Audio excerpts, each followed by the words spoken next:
right. That was pretty epic. My name is Chad Hugghins. I'm the marketing lead at Polygon Studios, and I'm joined by Ishan Negi, who is the NFT and gaming lead at Polygon, and also Charles Adkins, who is the NFT lead for Polygon Studios. We are a part of Polygon, formerly known as Matic, and today we're going to be talking a broad range of things about NFTs in general, but I think we can all agree, just to start it off, that we sort of have an interesting front row seat to the industry as we are in conversations with all sorts of NFT projects and gaming projects every day. And the thing I was thinking about to start it off with you guys, I need to remind myself to only talk about past projects that we've already launched, because there's so many ones we're like working on going forward. But yeah, if you just want to kick it off, I guess maybe Ishan, do you have a few favorite projects you've worked on so far while being at Polygon? Oh yeah, definitely. I think we have so many amazing projects on Polygon that we speak with on a daily basis and interact with, just getting, the latest alpha, the greatest information that is not public. So I think one of my favorite projects is definitely Project Galaxy. I think they are doing some really cool stuff out there. So basically they are an NFT as a service project. So what that essentially means is that you can create, like, if you have a protocol of your own, whether it's DeFi or NFT, and you would like to engage your community in very elaborate, very intricate manners with using NFTs. So I think Project Galaxy is definitely the project. I think they have been working with some of the biggest projects out there in across DeFi, DAOs, and even on other NFT projects. I think they worked with Sushi, a few others, if I'm not. I think I might be missing a few, but all of this to say, right? I think they are doing amazing, tremendous work in this space. I mean, just to I think the way they create various campaigns, various intricate campaigns for their clients. I mean, it's very beautiful, and we are also sort of looking at them for some of the things that we are going to be doing in the future. So really excited for what they're doing. Yeah. Cool. Yeah. I mean, Charles, you do Twitter Spaces and stuff all the time. Like, what's exciting to you, or what you've worked on here, or even before that with NFTs? Yeah, I mean, in the space, it's really exciting, moving really fast, especially in the Twitter Spaces or on Twitter in general. You just see a lot of projects dropping all the time. I know that, for us, working with, the Zed Run, Decentraland, those are obviously super popular. Aavegotchi, it's really awesome that they are working with Polygon on a lot of the things that they're doing.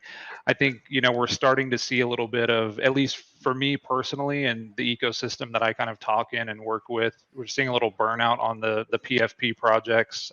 People are getting a little worn out on those.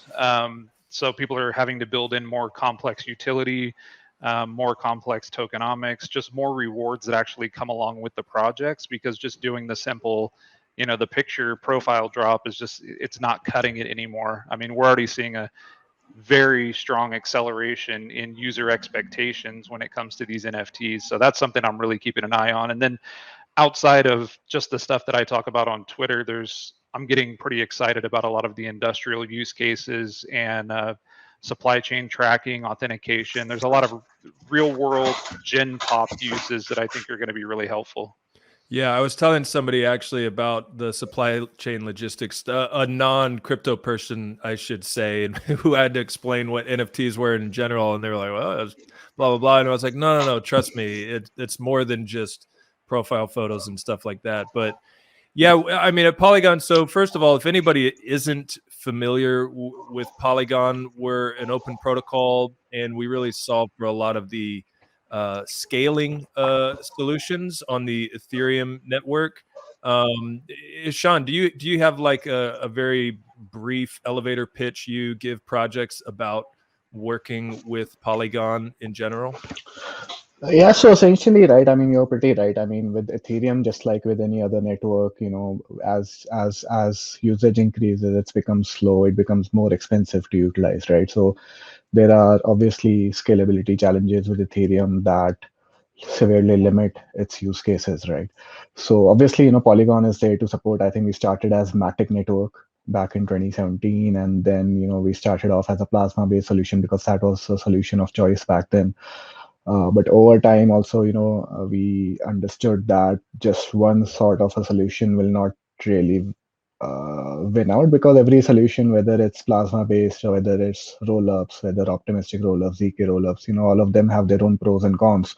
So essentially, what will win out eventually is not just one ecosystem, but like all different sorts of solutions, because each solution could be geared up better towards other solution, towards the use cases. For example, ZK rollups might be better for NFTs, while optimistic rollups might not be.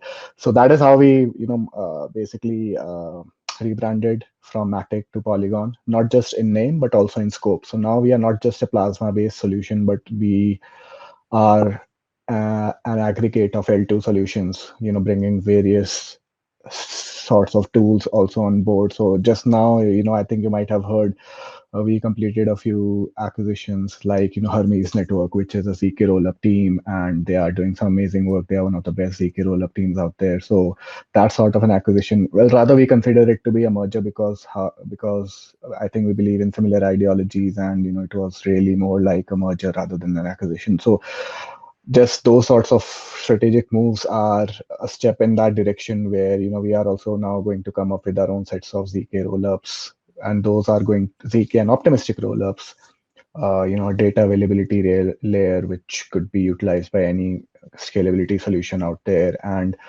all of these are EVM compatible. We are strongly aligned with the Ethereum ecosystem. We are strongly aligned with Ethereum, as we believe that it's going to be it's going to be the mainstay, or rather the settlement layer of the decentralized future going forward.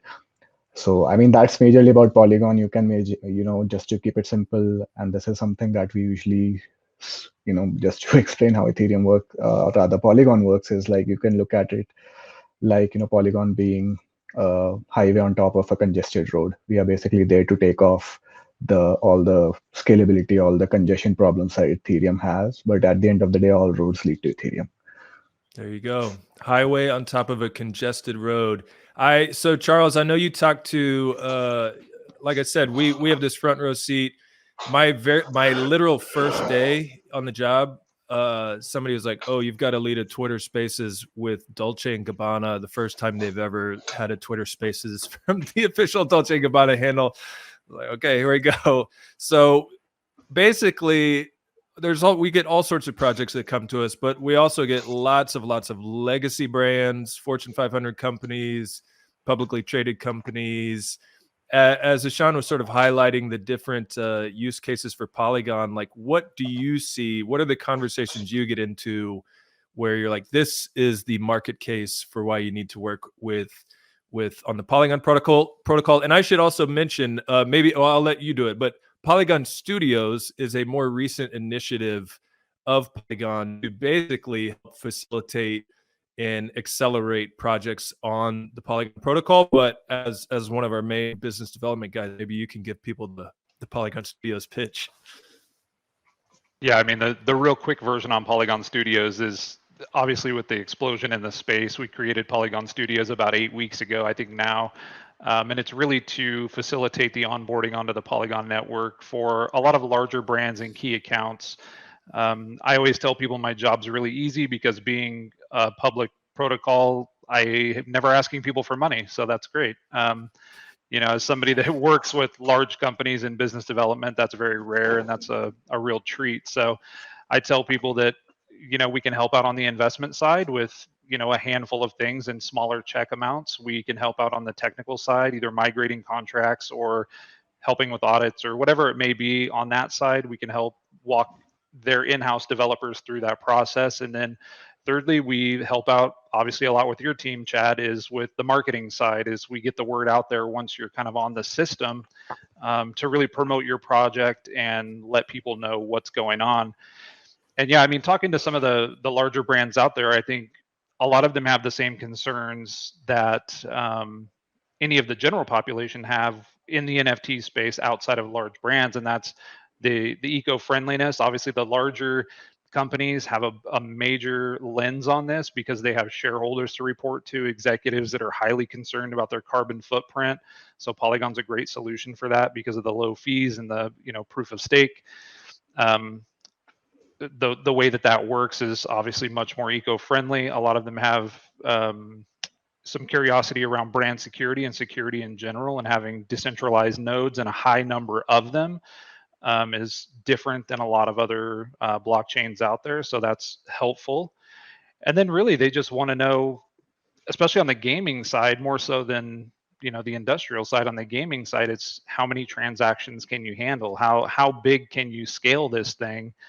And then just kind of thinking about their overall in-game economies, because like I like to explain to people is, Web 1 was read. You could go online, you could read a newspaper, that's great. Web 2 is read and write. You could read, and now we had social media, you could write your own thoughts down, which were great.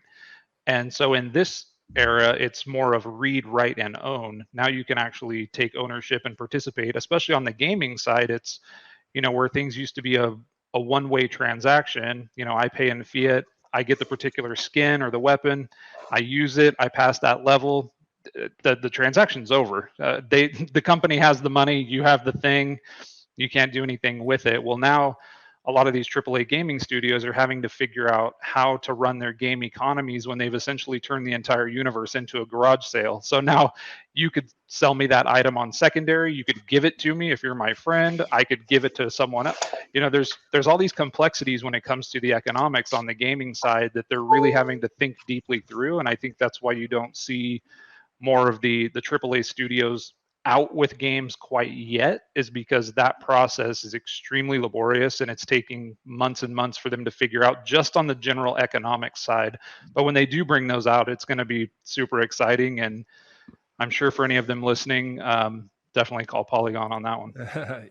Yeah. So Polygon Studios, we're definitely trying to facilitate a lot of gaming companies navigating Web 2 to Web 3. I even had a former boss who was a video game studio founder, and he had never even wouldn't go near crypto because he believed that the whole narrative that it was really bad for the environment and stuff like that. And I was like, well, guess what?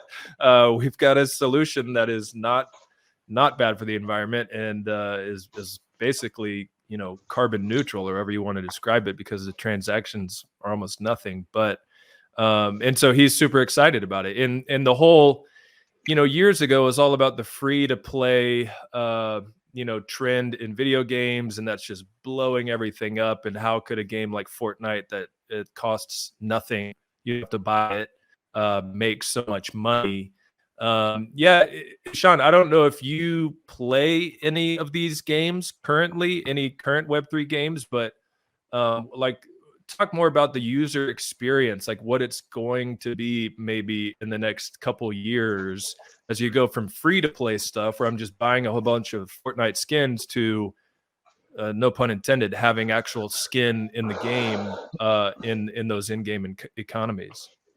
Definitely, sorry. I think just to also look at it this way, right? I think with blockchain, with crypto starting off with Bitcoin in 2008, I mean it was always related to finance, it was always related to payments, right? And so I mean, when we saw the first wave of NFT based games, or other blockchain games, I think those were crypto first games later, right? But that trend is now, of course, starting to shift away. Like Charles also mentioned, now we have all these AAA studios that are looking into entering into blockchain gaming. And that is definitely going to play a huge role in onboarding a lot of people, because of how user friendly and how their user experience is going to be. Because currently, and really being frank here, I mean, a lot of the user experience of blockchain based games currently is not up to par, right? I mean, you have your time to fun as a metric, right? I don't want to be playing 2 hours before I start having fun in a game. And with something like a game, or something that is truly as immersive as like a metaverse, you need to have as little of a time to fun ratio, not a ratio, metric, as soon as possible, right? People need to be there to just enjoy playing those games right away.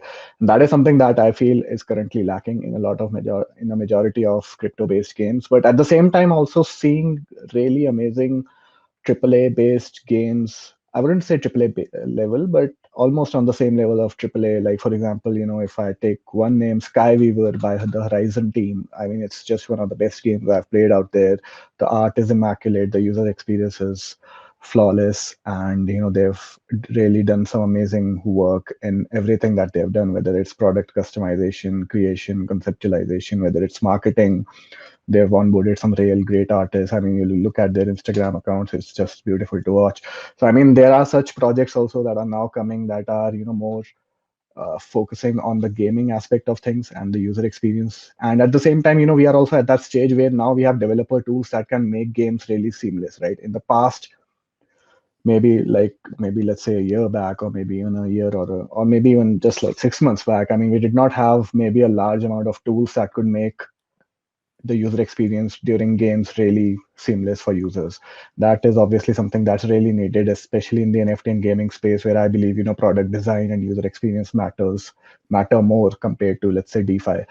So definitely, right. And we've been speaking, of course, we've been speaking with a lot of these game developers, and there is definitely that transition where large development studios are now seeing a lot of their great developers move towards the blockchain gaming side of things. So, and once all these great talents move towards this side of things, I think things are definitely bound to get improved in terms of user experience and in terms of graphics, almost in every aspect of blockchain gaming that we currently see right now. So, I think that's really amazing times to join blockchain gaming. Some of the partners that we've been working with, Yeah. they're working with some of the best designers out there. So it's amazing.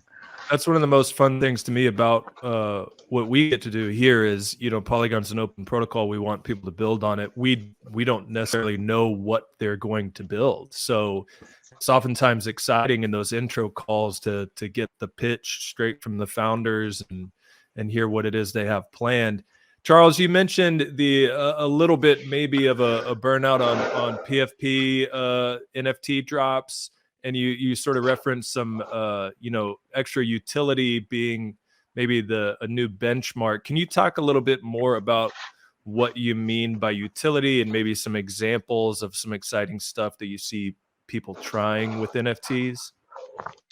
Yeah, I mean, there's a lot of the basic utility as far as there's two different forms that I really see. There's the utility from the buyer of an NFT, which Dolce & Gabbana did a great job at this with the ones that they launched on Polygon through UNXD. Was what they did was, even though you purchased a digital piece, there was a physical piece connected on some of those, but also if you read through down to the details, it also provided access to design workshops, trips to the DNG facility to assist with design. Like, they were giving a further utility, and I consider that more of like an access, kind of an access card. Basically, is now that you've purchased this NFT, you get to have all these other cool experiences on top of it. On the flip side of utility, there's the ones where a lot of it's not really consumer facing. So you'll have like parts authentication, supply chain tracking, water purity testing that's immutable and irrefutable and writes to the blockchain, so nobody can be a corrupt government official and go and tamper with water results. There's just a lot of interesting municipal applications and large industrial applications outside of just access points as well. And I think, like, on something you touched on earlier too, is you're asking like some of the other concerns of large brands. Ones I forgot to talk about, and I won't get like super into the weeds about it, but there are a lot of large brands that I have the privilege of talking to on a weekly basis, that they are actually concerned on how to legally structure their NFT thesis to not be in violation with the SEC and consider it a security. So it's not that a lot of these large companies are not interested in blockchain or NFT space. They're really having a tough time navigating the legal and financial frameworks that are out there. And I think it's interesting that the legal and financial frameworks are actually what's slowing the industry down more so than the technology.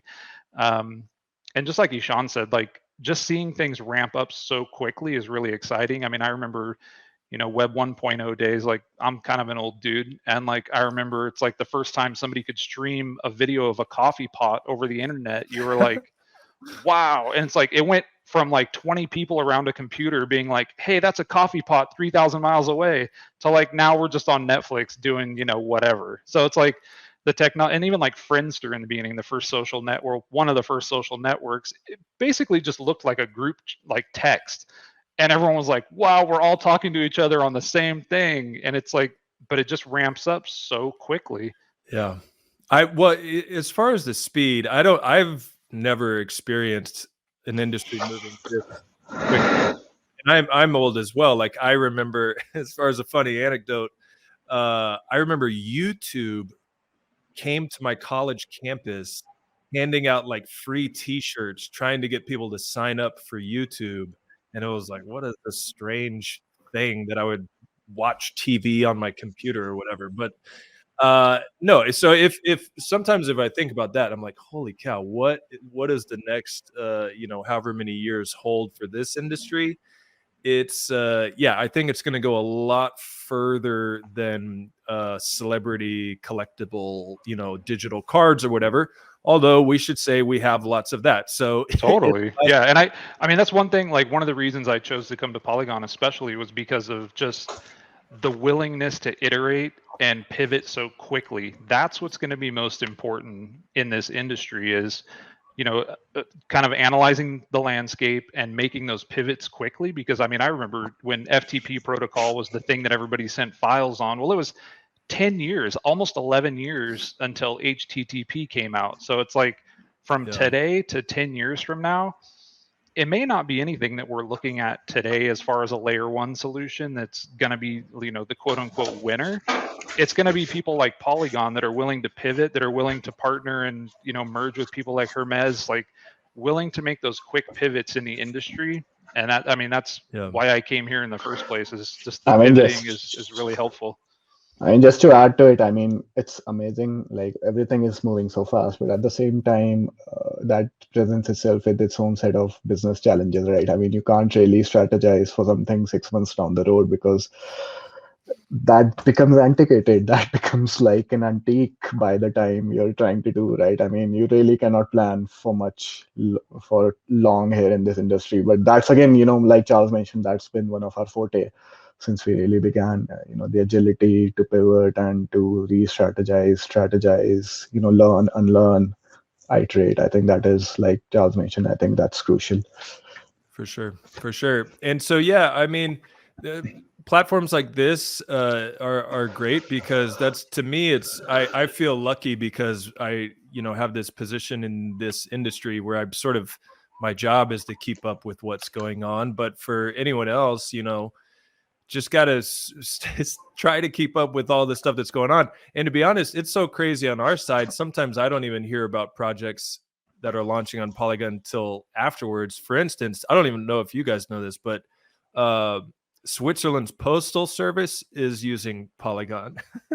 So as far as other use cases beyond collectibles and whatnot, I guess they have a stamp that has a version of it that lives on the Polygon blockchain. So there's that. Yeah, even in India, I mean, there are a few, governments, there are a few things that are happening on the non-PFP, more like to the industrial side of things, right? To store COVID reports on the blockchain. So, and that is something that even it was something that came out of the blue for someone like me. I think we had never tracked it, but yeah, I mean, a lot of people are doing amazing things. There are like 800 plus projects, I would say, on Polygon that we know of. There might be potentially another 500 that we might not even be aware of. That's the beauty of a public blockchain, right? You just do it and you build it.